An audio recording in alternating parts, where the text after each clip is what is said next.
રાજકોટથી સમાચાર સામે આવ્યા છે। રાજકોટ જિલ્લાના જસદણના ગ્રામ્ય વિસ્તારોમાં ડીઝલની ભારે અછત સર્જાઈ છે, જેના કારણે મોટા ભાગના પેટ્રોલ પંપ પર ડીઝલનો જથ્થો ખૂટી ગયો છે। સમયસર ડીઝલ ન મળવાના કારણે ખેડૂતોને ખેતીના કામોમાં અને ટ્રેક્ટર ચલાવવામાં ભારે મુશ્કેલીનો સામનો કરવો પડી રહ્યો છે। જસદણના જૂના બસ સ્ટેન્ડ પાસે આવેલા માત્ર એક ભારત પેટ્રોલ પંપ પર ડીઝલ ઉપલબ્ધ હોવાથી ત્યાં વાહન ચાલકો અને ખેડૂતોની લાંબી લાઈનો લાગી છે।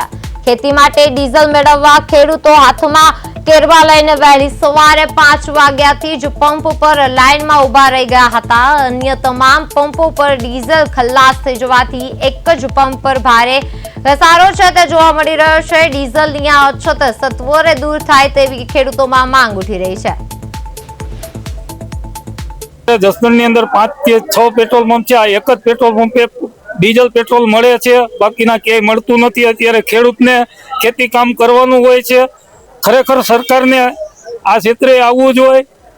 ખેડૂતની અત્યારે હાલત કફોડી થઈ ગઈ છે, લાઈનમાં ઉભો રહે કે ખેતી કરે, એટલે ખરેખર સરકારને આ ક્ષેત્રે આવવું જોઈએ। આ લગભગ જસદણની અંદર મહિનાથી આ પ્રોબ્લેમ ચાલે છે। ક્યાંય પેટ્રોલ પંપ પેટ્રોલ ન હોય, ખેડૂત સવારથી સાંજ લગી લાઈનમાં રહેતો 10-15 લીટર પેટ્રોલ મળે, ડીઝલ ક્યાંય મળતું નથી। અમે આ હેરાન થઈ છીએ, બરોબર। હવે આ કેટલાક દી આમનામ કરવાનું આ 10 દી થયા, આની પેલા 10 દી આવી રીતે કીધું। હવે ક્યાં એટલે ક્યાંય મળતું નથી, શું કરવું?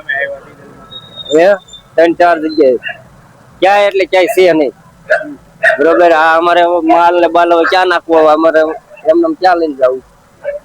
ડીઝલ હું 4 દિવસ આટા મારું છું। સવારે 5 વાગ્યાનો રખડું હું, 5 વાગ્યાનો રખડું છું। ડીઝલ મળતું નહીં, ખેતી અધૂરી છે અને હું હેરાન થાઉં છું। જસદણમાં 4-5 સેકન્ડ મળે છે, પણ ટ્રેક્ટર લઈને આવી તો મળે, પણ ટ્રેક્ટર લઈને આવું કે 5 લીટર તો ડીઝલ બળી જાય, એમાં હું કરું?